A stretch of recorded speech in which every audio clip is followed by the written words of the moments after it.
Hello, and welcome to the Global Leadership Podcast, where leaders of all sorts come to grow and expand their influence. I'm your host, Whitney Putnam, and all month long, we've been talking what it looks like to lead with heart. And believe it or not, something about me is I am one that truly leads with heart.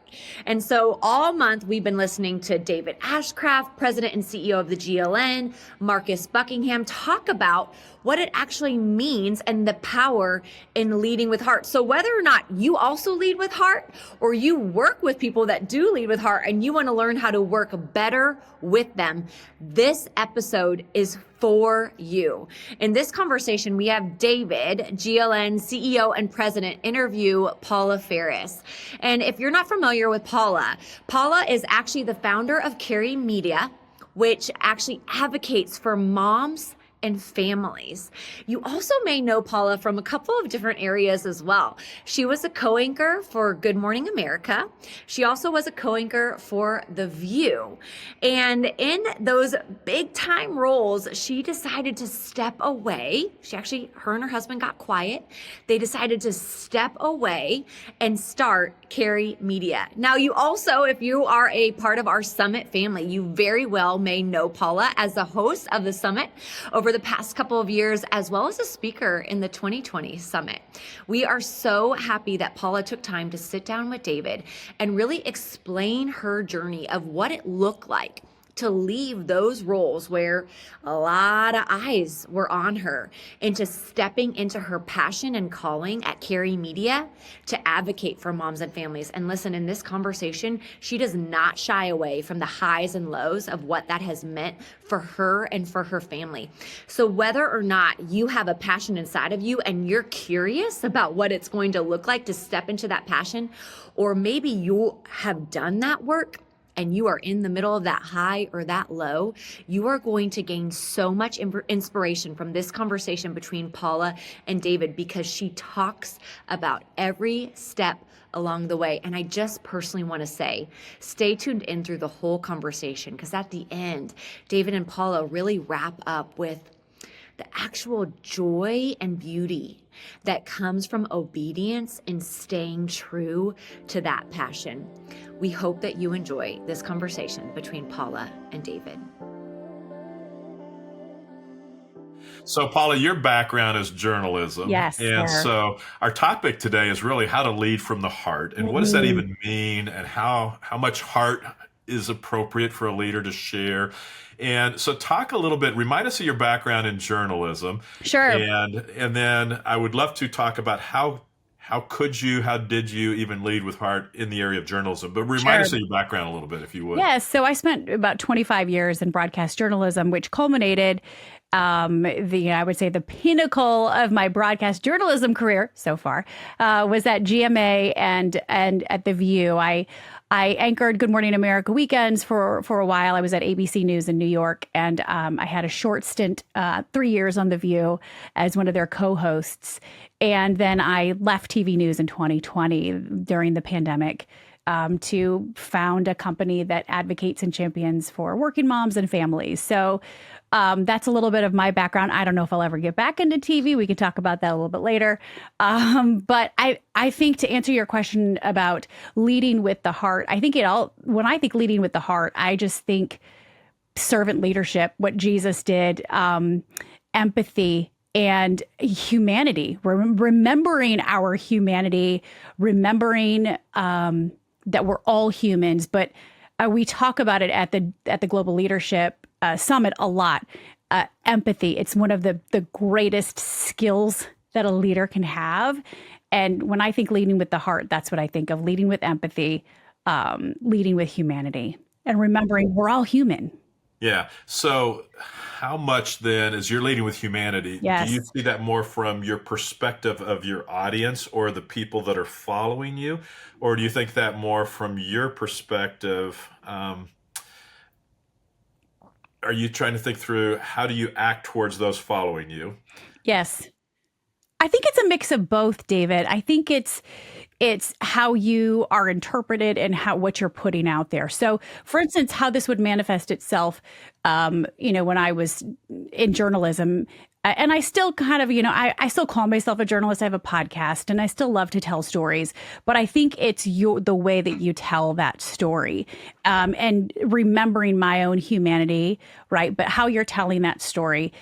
We would say in journalism a lot of times that we would get desensitized and callous to the news because we're hearing the absolute worst in humanity and the best in humanity on a daily basis. And so we would get desensitized to to things that were happening every day. And so it was a constant reminder for me to remember my humanity in that moment, to put myself in that person's shoes. When I had to go talk to the mom who just lost 2 of her kids in a car accident, to put myself in her shoes, how she was feeling, and also to put myself in the shoes of the viewers, asking the questions that they want asked. So it was a little bit of both. It was remembering my own humanity through the people I was interviewing and the people then that were watching or listening to that interview. I like that a lot, Paula. And as I've thought about it, I've used the word authenticity, but that's kind of what you're saying. It's realizing both your humanity, the humanity of others, which means just be real.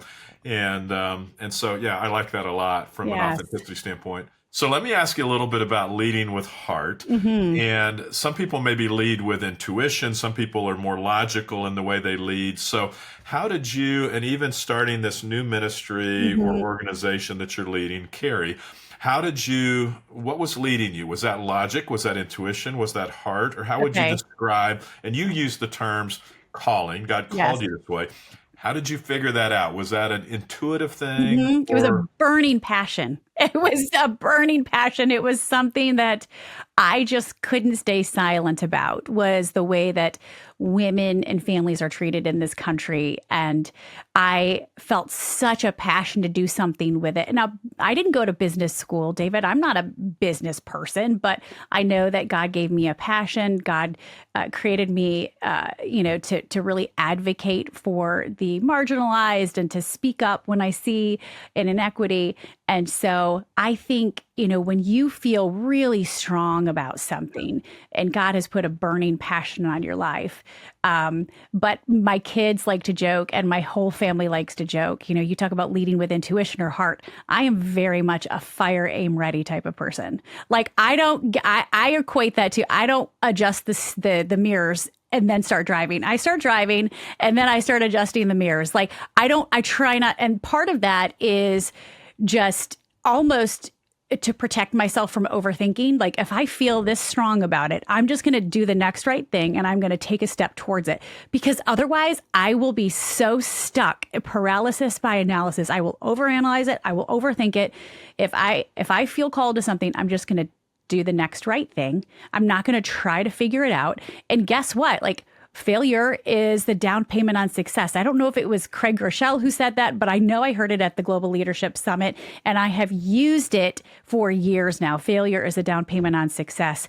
And you don't know, David, if you're headed in the right direction until you actually take a step towards it. So, and you have to recalibrate. You are going to have to redirect. But if you feel the strong call on your heart, yes, the peace and the fear coexist in that moment. You can be scared about it, but have a peace about it. Do the next right thing, one thing at a time. But yeah, my personality is very much, I just kind of go with my gut, good or bad, and I learn on the fly. But I'm a risk taker, and that's my personality too. And I think some of that is personality driven. But Paula, some of what I think I'm hearing you say is that sense of calling. And we talked about heart as just understanding humanity, but it almost feels like heart is tied with passion. Heart is tied with that calling. Yes. Because, the whole reason it sounds like you felt like you wanted to go this direction is because you were so passionate, or you had so much heart, or however you describe it. Yes. So the two seem to go together to some degree. That's a good point. Yes. I think, the leading with heart is also leading with passion. What keeps you up at night? I had a friend tell me that, and it's going to be unique to each of us.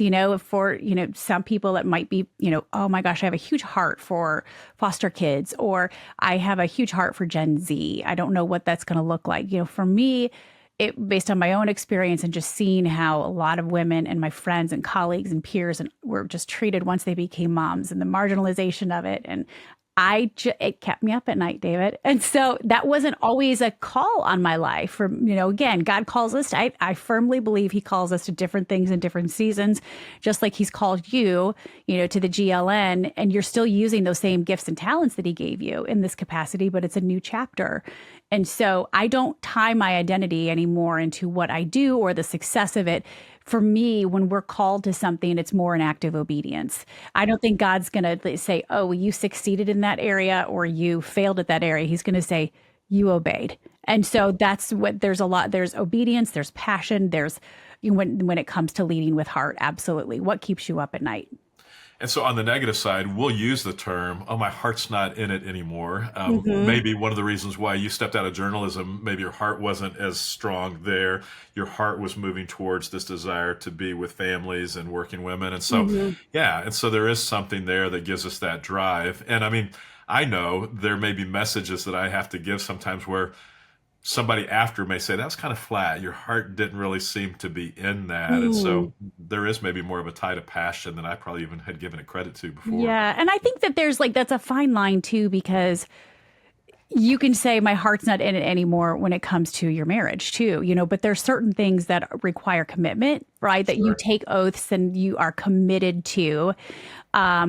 And so I do think I don't want to draw too much of a clear. I think that there That's definitely good. Is a fine line. But yeah, I mean, my heart, it wasn't that my heart wasn't in journalism anymore. I just really felt this sense of calling and I couldn't describe it. And I was initially scared because who walks away from the top of their game, right? Nothing was going on in my I really felt God saying, you need to step back.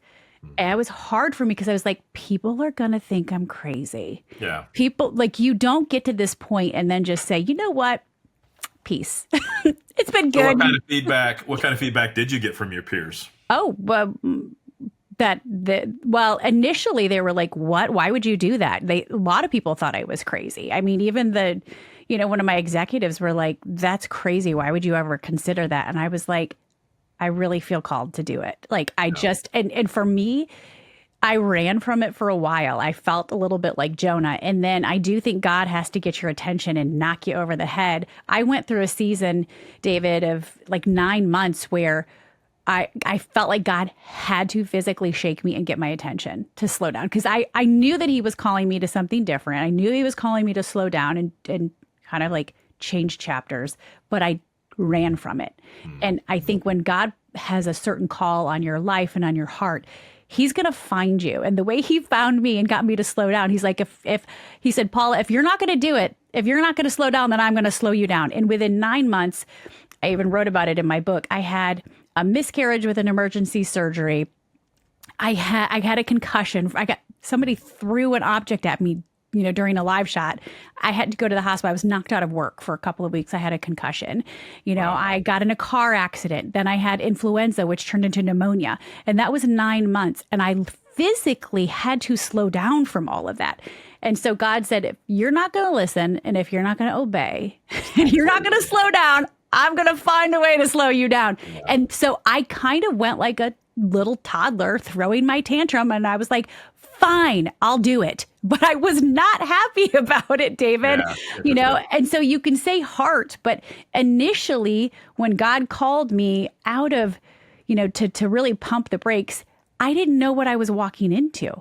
I didn't know what was next. It wasn't it wasn't really until 2020 that it was really revealed during the pandemic that, oh my gosh, I have this burning desire for, mothers and families. Maybe that's what this was for. So it wasn't like God showed me the next page of the chapter or the script. Right. He just said, you need to first pump the brakes and slow down and then leave it. But I didn't know why I was leaving. Right. So, and what's interesting, Paula, it's almost like he had to slow you down enough so that that passion or burning for moms and families might have been there for a long time. It was. But you were so busy, you couldn't see it. And so he had to slow you down so that you could see it. Yeah. Ding, ding, ding. I mean, that's it, David. I think we're so consumed. We're so busy. We don't take time to reflect and to really listen. And I certainly wasn't. I was going a million miles a minute. I think that describes so many of us. We're bouncing from one place to the next. And until I slowed down, it wasn't until I really slowed down and listened. And I was like you said, David, it had been there for a very long time, but I didn't really realize that that was going to be my next step. And it wasn't until I started giving it more attention that those flames just started really rising. That's great. That's great. So Paula, if you're leading with your heart, if you're acknowledging your humanity, the humanity of others, then you're essentially making yourself vulnerable. And leaders, inevitably, at some point, somebody's going to hurt you, or they're going to, it may be intentional, throwing a brick at you or whatever hits you in the head, or it could just be their words or their opposition to you. So how have you experienced hurt in this transition, or people saying, good grief, Paula, what are you doing? Yes. Or they may have different views on your views of moms or families. And so how have you dealt with the hurt that's come your way? Yeah, I'm assuming you've had it. Oh, yeah, absolutely. I think some of it just happens in the form of rejection, right? And then rejection turns into comparison. But yeah, I think we expect, again, I've had to detach my expectations. Like I feel called into this season. I have to detach my expectation. Just because you're called to something does not mean that it's going to become a $500 billion company. Like, it's the act of obedience, right? And that's what we're measured by. We're measured by different metrics in God's, in God's metric system. It's totally different than man's. And so detaching my success and really just saying, well, I keep trusting that this is what I'm supposed to be doing, even though there have been many hurdles, financial hurdles, you name it. I mean, I had a point where I had like $400 in the account to keep the company going. And I was like, God, if you want this to keep going, like you've got to move here. So financial hurdles, are big, and not just, I don't think it's so much what other people have said. It's probably a lot of my own insecurities of not having that business background and that entrepreneurial background, but just trusting in the call. And so much of it is, self-inflicted. I think we're in this culture, we compare ourselves to everyone else, and rejection can sting. But again, failure is the down payment on success. I have to keep telling myself that.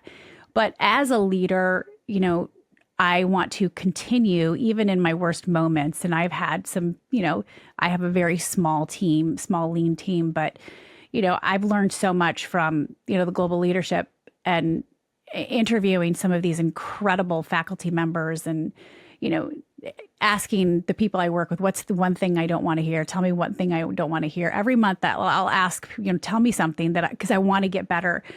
Something I learned from Bob Iger was, tell them what you know and what you don't know. And so if there's uncertainty, I'll just say, hey, here's what I know, but here's what I don't know. And so just learning about how to lead, learning healthy leadership skills along the way. And Paula, that's just authenticity. Here's what I know. Here's what I don't know. Yes. That's humanity, and just saying, I'm being real. Here's who I am. Here's who I'm not. So yeah, I like that a lot. And wanting to be self-aware. I want to be a self-aware leader in how I come across, not to I mean, you still have to make really tough decisions, but, tell me something I don't want to hear. And I'm very careful about surrounding myself with people that empower me instead of enable me. And I think that as leaders, we want yes men. We want people to cheer us on. But I want somebody to save me from myself, David, because again, I am a fire, aim, ready girl. And I just go with my gut. And sometimes you need other people on your team to be that checks and balance too. Just say, hey, have you thought about this? Or you remember when you did this? I don't think that was a really great decision on your part. And here's why. So I want to make sure, I think goodly, and that's something I've learned along the way to make sure you're surrounding yourself with people that will save you from yourself is huge. Hey, everybody, this is Eric. I'm the content producer for the Global Leadership Podcast. I want to talk to all of my faith-driven leaders who might be listening today. We all know that time is our most valuable asset as leaders. At the same time, it is so easy to get bogged down with administrative tasks rather than staying focused on our God-given gifts. VA USA's team of US-based virtual assistants are ready to serve you in this regard.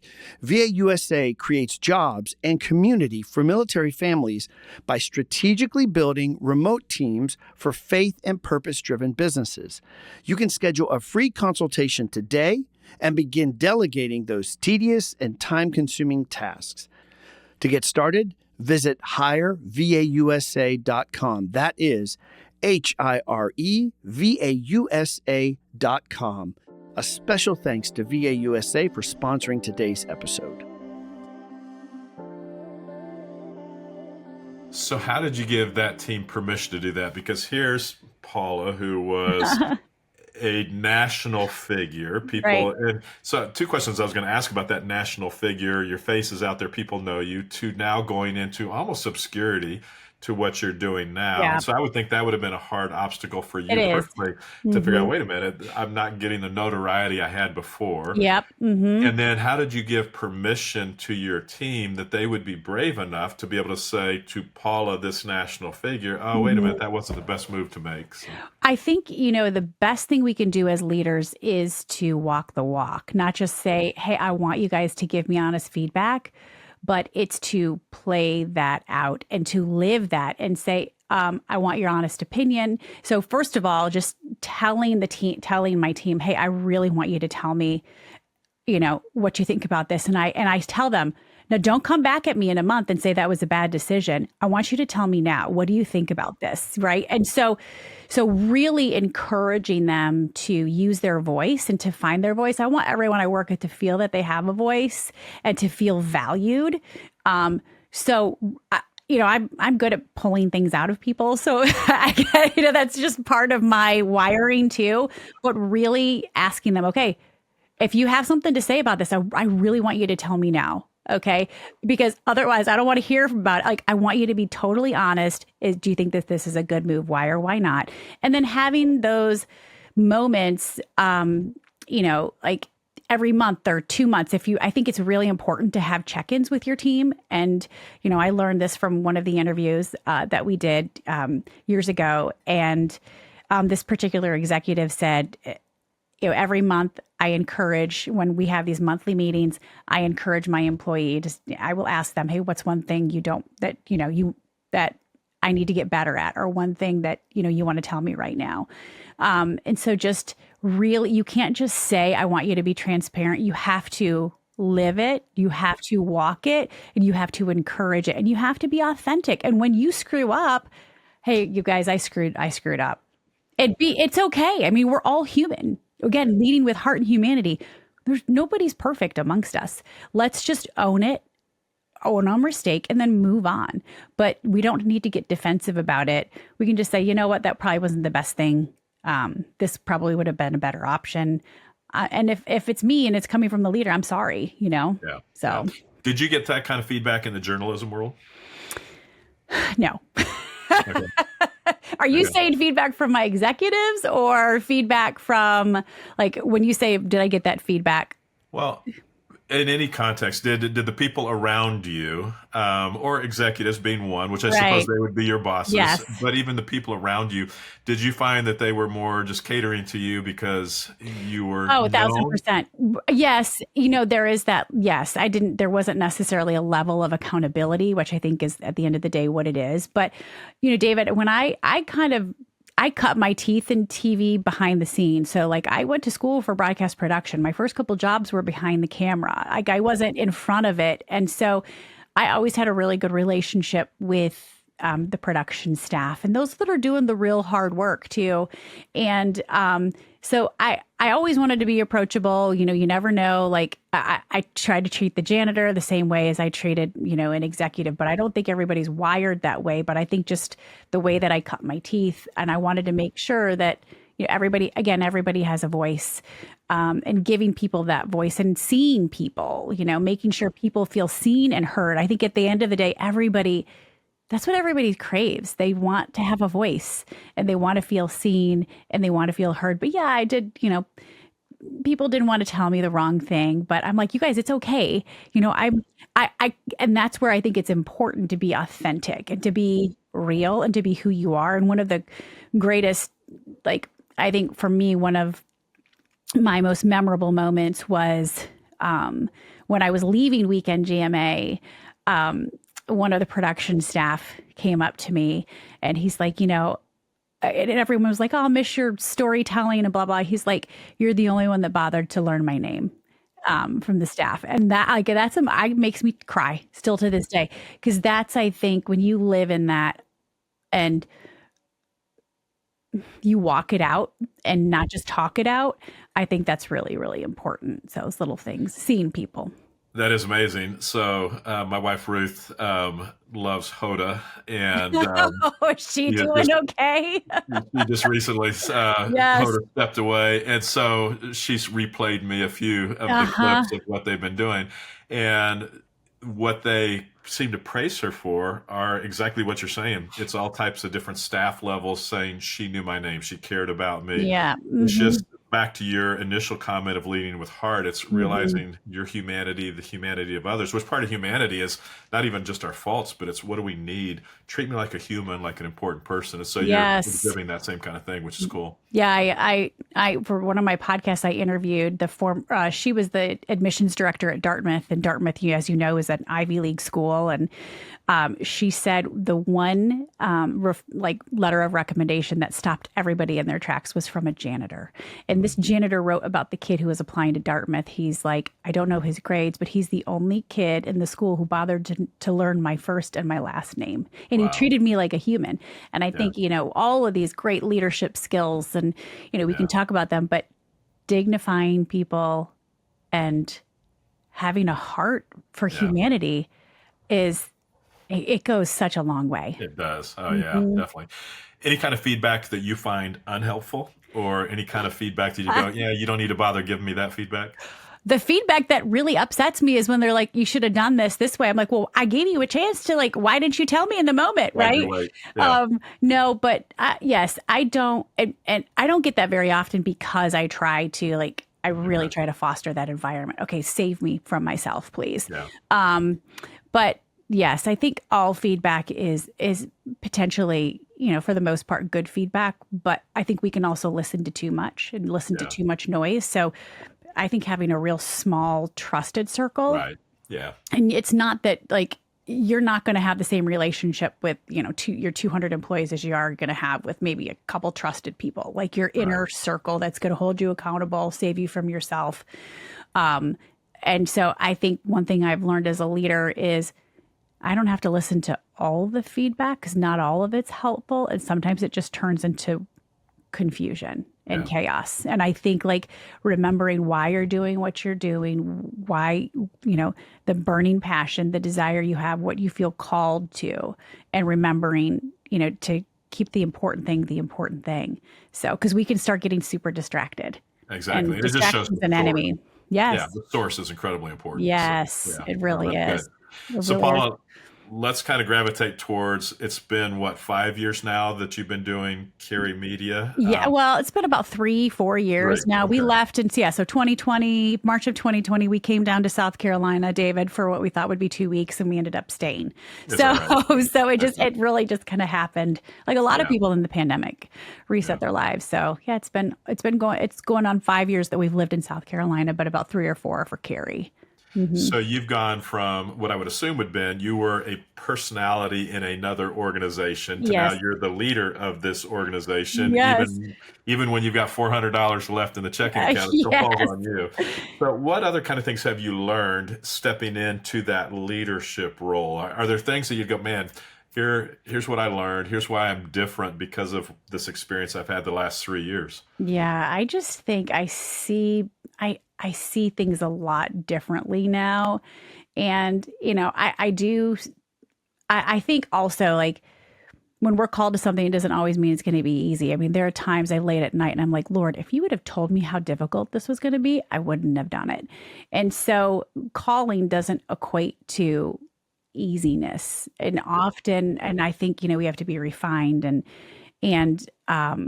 it has met its challenges. Like I said, financial challenges. I mean, logistical, you name it, all kinds of challenges, some staff challenges. So all of that is to be expected. But I've learned that I think one of the biggest lessons I've learned is that when God calls you to something, he will equip you, whether that's, personally equipping you or surrounding yourself, with the right people, bringing people into your lives. So, yeah, I think that's one of the biggest things when God calls you, he equips you, whether or not, because I think we are dissuaded from going for something or, a call on our life because we think I'm unqualified. I don't have the skills. I don't have the talent for that. And we talk ourselves out of it. Right. Yeah. But yeah, when God calls you, he'll equip you and he'll chase you down too. So he will find you. So what kept you going when you were $400 in your bank account? Yes. I would have to think if you're normal, then you had to be thinking, okay, maybe I misread God's call in my life. I could go back to broadcasting. I mean, how did you deal with the doubts that had to be popping up in your mind? Yes. I think, and there have been, multiple touch points, that's just one, that you mentioned, but I think, I just my passion, and yes, I could go back to broadcast journalism and I could make a ton of money, David. Like that's like, everyone's like, that's the safe, comfortable choice, right? Fill that bank account back up. So, yes, exactly. But I have to remember the why. There are a couple of reasons. I really felt this burning passion for, moms and families, but my husband and I wanted to kind of create the life that we wanted too. And that required some sacrifice. With every decision in your life, there's going to be gains and things that you give up. And people ask all the time, do you miss New York? Do you miss the bright lights in the big city? Well, of course I wouldn't be human, right? I wouldn't have a heart if I said no, but that doesn't mean we made the wrong choice. And I think you can be exactly where you're supposed to be. And there's still things about your previous chapter that you can miss, but that doesn't mean that you're not where you're supposed to be. And I keep, reminding myself, in this world, you'll have trouble. Take heart, I've overcome the world. Like, again, I'm just, no matter what society wants to attach to Carrie and the work that I'm doing and the success, for me, this is an act of obedience. And that's where I've laid it out. I'm like, God, if you don't want, like, I need you to show up. Like, I want to continue to be obedient, but like, I'm at the end here. I need you to show up. And I can't tell you how many times, like, at the end, God has just shown up. So for me, I'm trying to detach any sort of success, worldly success, and just say, this is, for me, yes, it's a call.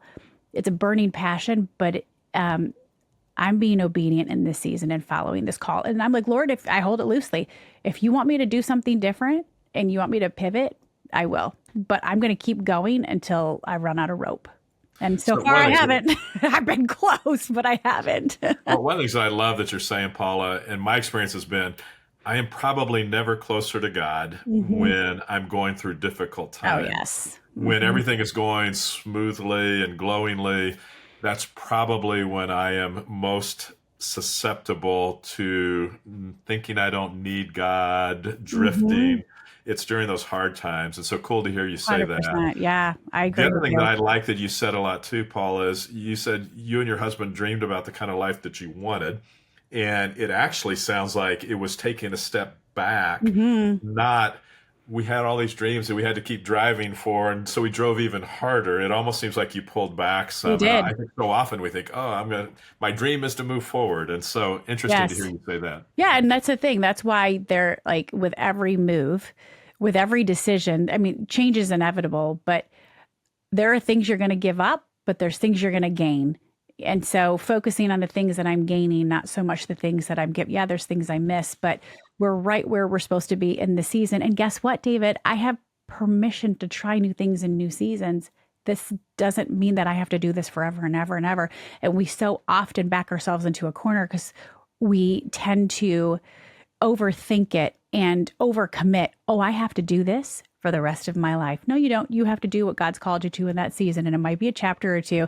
A friend of mine just left her teaching job and she's, pivoting into something else.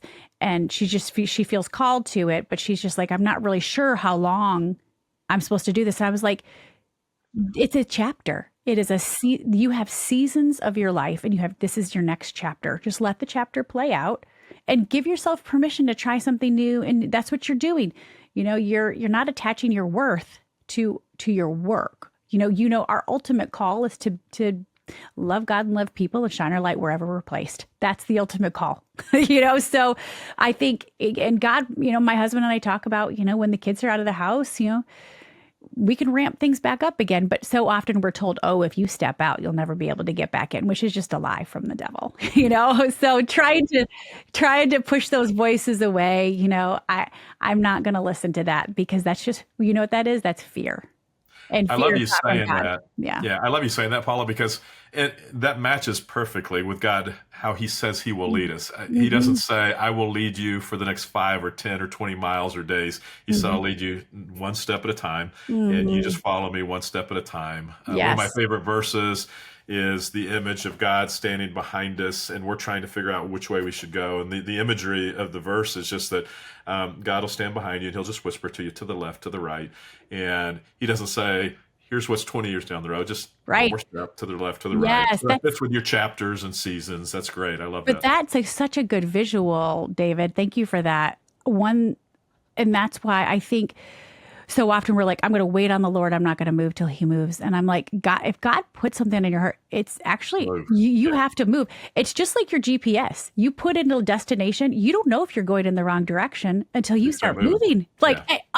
Otherwise, how are you going to know? And it's okay if you go in the wrong direction for a little bit. That's just as clarity. That's not a wrong turn. That's clarity. So, but you have to start moving, and then God shows up. One of my favorite verses, since you mentioned it, Joshua 1:9, have I not commanded you, David, to be strong and courageous? Don't be afraid and don't be discouraged, for the Lord your God's with you everywhere you go. First of all, we often leave out that command. Have I not commanded you? It's obedience. Yeah. Have I not commanded you to be strong and courageous? Don't be afraid and don't be discouraged. So then there's the command, the obedience, but then there's the acknowledgement. You're going to be scared. You're going to be discouraged, but take heart, because I'm with you everywhere you go. So we often think, oh, God called me to this. I'm really scared. No, peace and fear go together. I mean, you do it scared. We hear that all the time.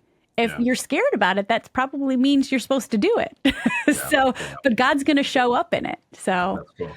Yeah. Well, it's real fun hearing your heart and passion. Thank you, David. I love hearing and you've used the word obedience a number of times now. I love to hear your obedience towards God and following this calling that he's given you. Fun to hear that, and just to hear about your faith. So thank you for sharing that. And thank you for being willing to follow God and step out of something that some people might go, oh my goodness, what is she doing? She's crazy. Exactly. but fun to hear that. So just a couple of real quick closing things. Yes. When you talk about working with moms and families, describe that in a sentence or two. What does that mean? Yeah, so I formed Carry. Carry means and it's spelled CARRY. We are carrying so much, especially mothers. And the reason why I really felt this call to champion women and mothers and families. Well, first of all, families are the heartbeat of our country, right? But I saw the marginalization of women once we become mothers, especially in the workforce. We're treated differently. We're paid less, or we're valued less, or we're scrutinized. And I just wanted to do something about that. So Carry, what we do, we have 2 offerings. We have a B2B offering. We have a B2C offering. B2C, we have a weekly newsletter. It's a load lessening newsletter that just really hits on the touch points of a lot of mothers in the workforce, whether they're pausing their career, because it's very cyclical. We move kind of in and out of the workforce. So it's a weekly load lessening newsletter that helps moms feel seen and heard. And that's kind of my way to give back. B2B, I'm really excited. We launched Carry Consulting less than a year ago, and we work with companies to help them hire and retain and recruit top talent through a caregiver lens. Now, a caregiver is anyone, David, that's taking care of another individual, a mom, a dad. Okay, so we're talking families, but mom, dad, maybe a grandparent that's caring for their grandchild, or a husband caring for his sick wife, or a woman caring for her sick brother. That's the largest sector in the workforce. It's 75%. It's the fastest growing sector. So we come in, and it starts with listening to your employees and the leadership. And we have a 3-pronged approach between listening and doing surveys and really making sure that your employees feel seen and heard, and leading with heart. But it all adds to their bottom line. So it's really cool because what we're able to do is really transform culture through listening, through programs, through policies, a lot of out of the box policies. And it starts with listening and heart. But what it does, it's not just the right thing to do for these companies. They're seeing a huge increase in their bottom line because they're taking care of this sector, caregivers, largest and fastest growing sector, and they're loyal, productive, and efficient. They don't want to leave. And that's the greatest cost of doing business. So that's how I feel like we can really have a huge impact on corporate America, and is through our B2B offering of Carey Consulting. So it's really exciting work. Are you finding receptivity to that? Yes, we are. And it's, Good. It's slow at the beginning, just like anything, but a lot of receptivity, and it's really exciting work too. And to see some of these companies and to see, we saw it recently, Starbucks CEO changed their company policy, their family leave policy, because an email that an employee sent him, he listened, he led with heart, right? He led with humanity. And to see companies transform their culture through programs, policies, and all of that by listening and leading with heart, it's really, really rewarding. That's great. That's very cool. Mm-hmm. Paula, thank you for taking time with us today. Fun to hear your story.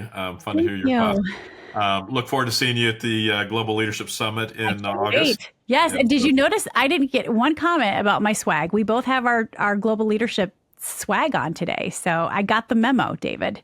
I saw it, and you know what I noted, Paula, is I almost wore that exact same one, and I was thinking, oh, good, I'm glad I didn't wear mine. So, it was a good choice. Hey, you mentioned several times that you like asking people on your podcast, right?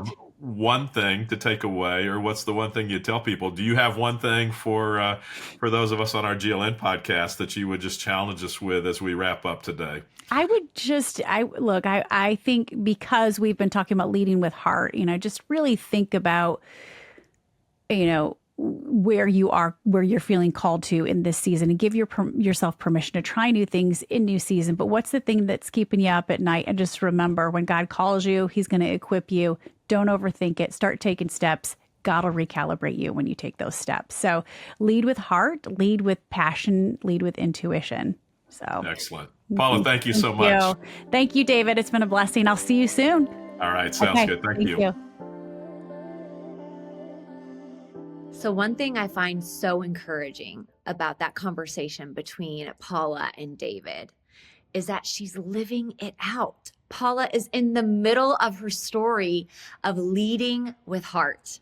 And here's what I'm taking away from that failure, when we start chasing our passions or taking a step toward that passion or leading with heart, that failure is not a sign of weakness. It's just a sign that we are taking a step toward that passion.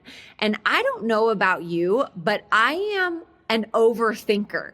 I love how Paula said she's a ready, aim, fire kind of girl, and she doesn't want to overthink. I have been sitting on an idea for so long, changing and adjusting my mirror so many different times. And it was so helpful for me to hear Paula say, take the next step. And that even if we fail, at least we're trying and noticing what it looks like to actually take a step toward that passion. And listen, I know in this community that if I'm feeling that and if I'm overthinking, then somebody else is too. So I want to encourage us here inside of the Global Leadership Podcast community, quit overthinking. Take the step, stop adjusting the mirror. And even if you fail, then we're all trying.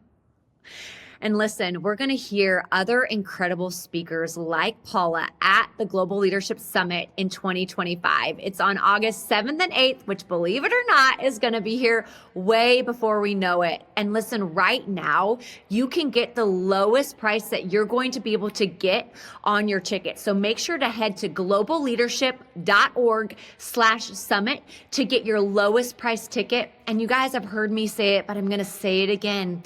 There is so much power in bringing your team or your community to the summit with you. That way you guys are all learning the same thing together. You can start breaking it down and start applying it far more quickly than if just you attend. So highly encourage you, bring a team, grab your ticket now while tickets are the lowest price that you'll receive.